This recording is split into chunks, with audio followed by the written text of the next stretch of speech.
Hello and welcome. एक बार फिर से स्वागत है आप सभी का सोनू सिंह यूट्यूब चैनल पर। आज के इस वीडियो में हम बात करेंगे कि जो भी मैकेनिकल फिटर हैं या फिर जनरल फिटर हैं या फिर मैकेनिकल टेक्नीशियन हैं, ये जब भी काम अपना करने के लिए जाते हैं तो इनको किन किन टूल्स की ज़रूरत पड़ती है।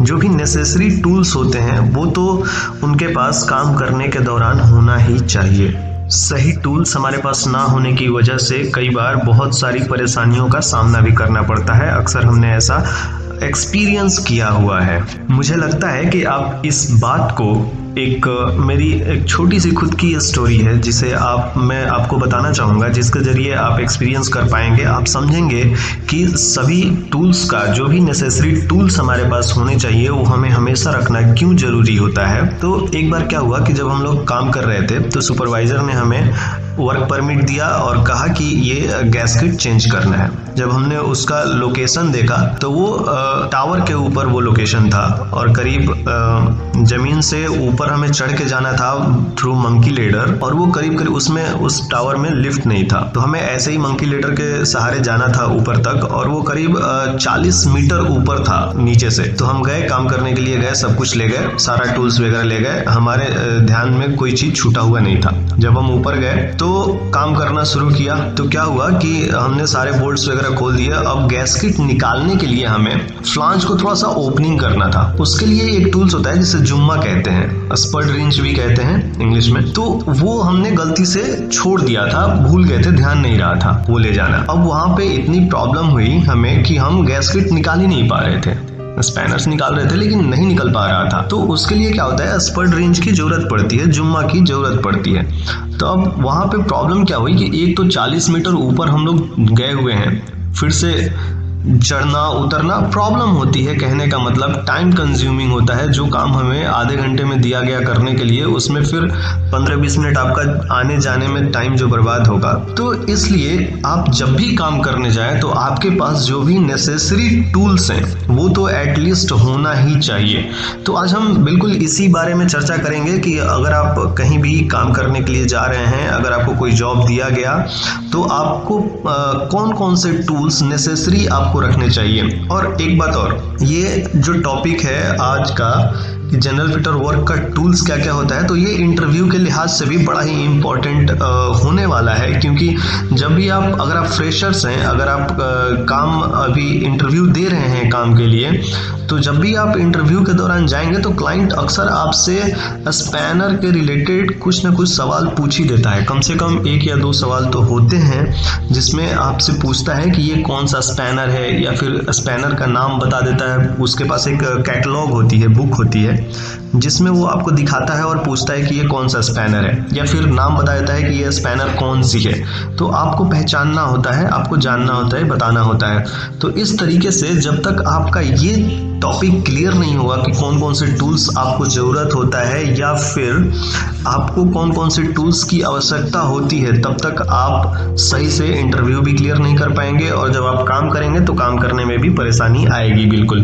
तो चलिए आज का ये टॉपिक जो हमारा है वो शुरू करते हैं कि जनरल फिटर है या फिर मैकेनिकल फिटर है या फिर मैकेनिकल टेक्नीशियन है, तो जब भी आप काम शुरू करें तो सबसे पहले किन किन टूल्स को आप अपने साथ लेके जाएं। तो जो सबसे ज़्यादा और फ्रीक्वेंटली यूज होने वाला टूल्स है उसमें हमने रखा है कॉम्बिनेशन स्पैनर को।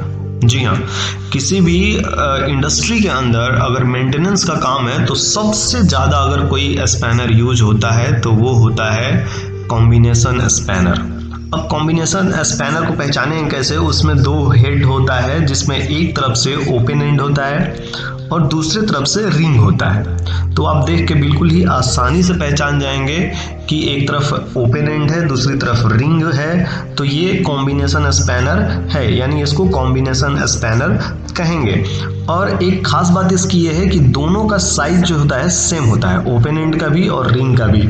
अगर आप 22 mm का स्पैनर यूज कर रहे हैं तो आप एज अ रिंग की तरफ से भी और ओपन एंड की तरफ से भी, दोनों की तरफ से 22 का साइज ही आपको मिलेगा। तो पहला जो हमारा टूल्स है वो कॉम्बिनेशन स्पैनर है, जो कि सबसे ज़्यादा यूज होता है किसी भी मेंटेनेंस डिपार्टमेंट के अंदर, किसी भी इंडस्ट्री के अंदर। जो दूसरा टूल्स के ऊपर आते हैं, जो दूसरा टूल्स है वो है हैमरिंग स्पैनर। जी हाँ, ऑयल एंड गैस फील्ड में सबसे ज़्यादा इसके बिना मुश्किल है कोई भी आप मेंटेनेंस का काम कर पाएँ, आपके पास हैमरिंग स्पैनर होना ही चाहिए। तो हैमरिंग स्पैनर को कैसे पहचानेंगे? वो एक तरह से आपका रिंग स्पैनर की तरह ही होता है, लेकिन उस पर हम हैमर से चोट मारते हैं, हैमर का यूज़ करते हैं उसको यूज़ करने के लिए। ठीक है, तो ये मैं कुछ फोटोज़ वगैरह आपको दिखा देता हूँ जिसके ज़रिए आप आसानी से पहचान जाएंगे कि ये हैमरिंग स्पैनर है। साथ साथ आपको हम कुछ फोटोज़ वगैरह दिखाते चलेंगे और बताते चलेंगे कि ये स्पैनर कौन सा है और इसका क्या नाम है, क्या काम है। तो बिल्कुल आप ध्यान से देखते जाइएगा और वीडियो को बिल्कुल भी स्किप करने की कोशिश मत कीजिएगा मेरे दोस्त। मैं आपसे बार बार ये विनती करता हूँ कि आप स्किप ना करें, क्योंकि अगर आप ये वीडियो देख रहे हैं तो कहीं ना कहीं आपको इस चीज़ की ज़रूरत है, आप कहीं ना कहीं सीख रहे हैं, जानना चाहते हैं। तो वीडियो स्किप करने का कोई फ़ायदा नहीं है। मान लीजिए आप सीख रहे हैं और उसमें आपकी कोई चीज़ छूट जाएगी तो नुकसान आपका ही होने वाला है। तो इसलिए वीडियो स्किप बिल्कुल मत कीजिएगा, शुरू से लेकर आखिरी तक आप देखते रहिएगा इस वीडियो को और सीखते रहिए कि क्या क्या जो भी यूज होने वाली टूल्स हैं वो उसी के बारे में हम आज चर्चा कर रहे हैं। तो अभी तक हमने दो चीज़ों का बात किया, combination spanner and the second one is hammering spanner. तीसरा आ जाता है ऑफसेट स्पैनर। जी हाँ, ऑफसेट स्पैनर में क्या होता है? वो होता है हैमरिंग स्पैनर की तरह ही, लेकिन ऑफसेट स्पैनर हम यूज़ कब करते हैं मैं बता देता हूँ आपको। जब कोई ऐसा फ्लांज हो जिसमें लगातार बोल्ट्स हों, 12 या 16 बोल्ट हों, और आपको खोलते हैं तो जब भी एक आप बोल्ट खोल रहे हैं उसके बाद वो दूसरे वाले बोल्ट में आकर के आपका स्पैनर टकरा जा रहा है और उससे आगे नहीं मूव हो पाता है, तो उसके लिए हम ऑफसेट स्पैनर का यूज़ करते हैं। जब भी हम ऑफसेट स्पैनर यूज़ करेंगे तो उस पर आप आसानी से हैमरिंग भी कर पाएंगे और वो किसी भी नट में, किसी भी दूसरे नट में टच नहीं करेगा।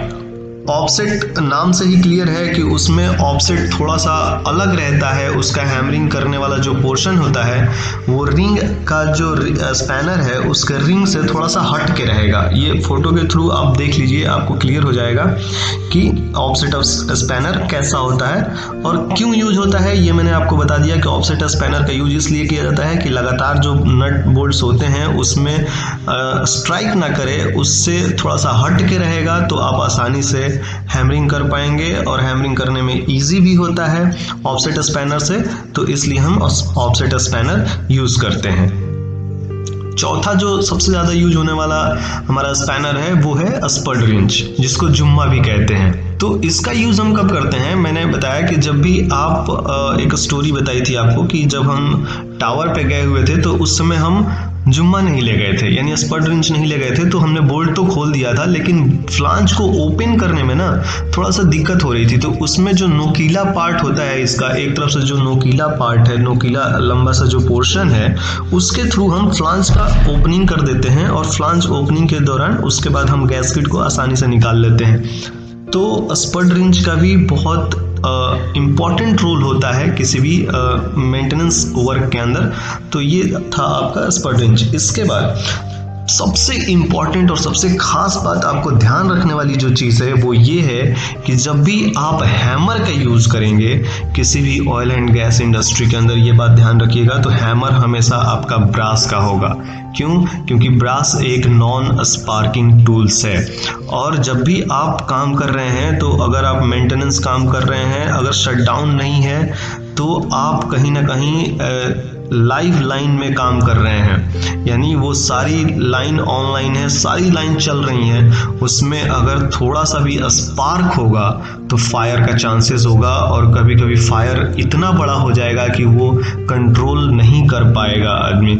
इसलिए आप हमेशा नॉन स्पार्किंग टूल्स का यूज करें और इसमें जो हैमर होता है वो नॉर्मली ब्रास हैमर का ही यूज किया जाता है। तो ये जो हमने बात किया, पांचवा जो हमारा स्पैनर है वो ब्रास हैमर है। इसके अलावा इम्पैक्ट रिंच का भी हम लोग यूज करते हैं बोल्ट्स को, नट को ओपन करने के लिए। इम्पैक्ट रिंच जो होता है वो बेसिकली आपको न्यूमेटिक से चलता है, यानी एयर से चलता है, वो एयर के थ्रू यूज होता है। इसको थोड़ा पकड़ने में सावधानी से पकड़ना पड़ता है इसको, क्योंकि हेवी होता है ये, और कई बार ये जब हम स्टार्ट करते हैं तो एक झटका लगता है उससे। तो इसलिए जब भी आप इम्पैक्ट रिंच का यूज़ करें, इम्पैक्ट मशीन का यूज़ करें, तो मजबूती से उसको पकड़ के रखें, नहीं तो हो सकता है आपको चोट भी आ जाए। इसके साथ साथ हम रैचिट का भी यूज़ करते हैं कभी कभी, क्योंकि रैचिट का यूज़ तब किया जाता है जब आपको बोल्ट को नट जो है वो ज़्यादा बार घुमाना पड़ रहा है, ज़्यादा बार बार आपको निकाल, जैसे कि जब भी हम नॉर्मली स्पैनर यूज़ करते हैं तो एक राउंड घुमाने के बाद उसको हमें निकाल के फिर से उस पोजीशन में ले जाके फिर घुमाना होता है। तो रैचिट क्या करता है कि वो उसी पोजीशन पे डायरेक्ट चला जाता है, फिर से उसको हम यूज़ कर पाते हैं, इसलिए रैचिट का भी आप यूज़ कर सकते हैं। इसके बाद हम बात कर रहे हैं टॉर्क रिंच के बारे में। टॉर्क रिंच में क्या होता है कि नॉर्मली हम टॉर्क फिक्स करते हैं, जैसे आपका जो भी टॉर्क होता है, अगर रिक्वायरमेंट होता है, आप जब भी हम नट बोल्ट टाइट करते हैं तो कुछ ना कुछ उसका टाइट करने का एक स्पेसिफिक वैल्यू होता है। तो टॉर्क रिंच इसमें ये मदद करता है कि ऐसे विदाउट टॉर्क रिंच अगर हम नट बोल्ट टाइट करेंगे तो या तो थोड़ा लूज रह जाएगा या फिर ज़्यादा टाइट हो जाएगा, तो दोनों ही नुकसानदायक हो सकता है। तो इसलिए टॉर्क रिंच का यूज़ हम करके एज ए फिक्स वैल्यू, जितना उसे टाइट करना है उतना टॉर्क की वैल्यू दे करके हम उसी रेंज में टाइट कर सकते हैं। तो टॉर्क रिंच से ये भी एक फ़ायदा है। इसके अलावा और भी बहुत सारे टूल्स होते हैं, लेकिन हम बात कर रहे थे कि नेसेसरी टूल्स जो हमें चाहिए होते हैं वो टूल्स कौन कौन से हैं। तो इसमें एक और टूल्स की हम बात कर रहे हैं एडजस्टेबल रिंच की।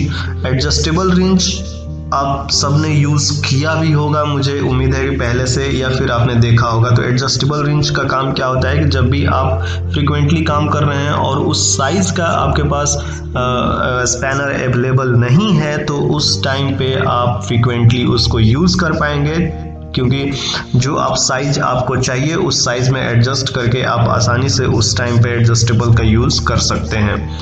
इसके अलावा ये सब बेसिक टूल्स थे जिसमें आप बिल्कुल आपको ले जाना पड़ेगा। ये सारे टूल्स अगर आप कहीं भी काम करते हैं, एक बार फिर से अब मैं आपको बता दूं कि पहला जो हमने बात किया वो कॉम्बिनेशन स्पैनर की बात की, उसके बाद हैमरिंग स्पैनर, उसके बाद offset spanner, then spud wrench, then hammer का जो कि ब्रास का होना चाहिए, इसके अलावा रैचिट, इसके अलावा इम्पैक्ट रिंच, फिर torque wrench and then finally adjustable wrench के बारे में हमने बात किया। इसके साथ साथ आपके पास जब भी आप मेंटेनेंस के लिए जा रहे हैं तो आपके पास कुछ कॉटन्स के कपड़े होने चाहिए, साथ साथ आपके पास एक वायर ब्रश होना चाहिए, क्योंकि जब भी आप बोल्ट ओपन करते हैं तो उसमें कुछ रस्ट लगा हुआ होता है, क्योंकि अगर आप मेंटेनेंस का काम कर रहे हैं तो आपको उन रस्ट को हटाना होता है। तो इसलिए आप वायर ब्रश के थ्रू उसे आसानी से रस्ट रिमूव करेंगे। उसके बाद कॉटन का कपड़ा आपके पास बिल्कुल है, उससे आप साफ करने के बाद एक मोली कोट का डब्बा भी आप बिल्कुल ले जा सकते हैं, ताकि मोली कोट उस पर लगाने के बाद आराम से आप नट बोल्ट फिर लास्ट में टाइट कर सकें।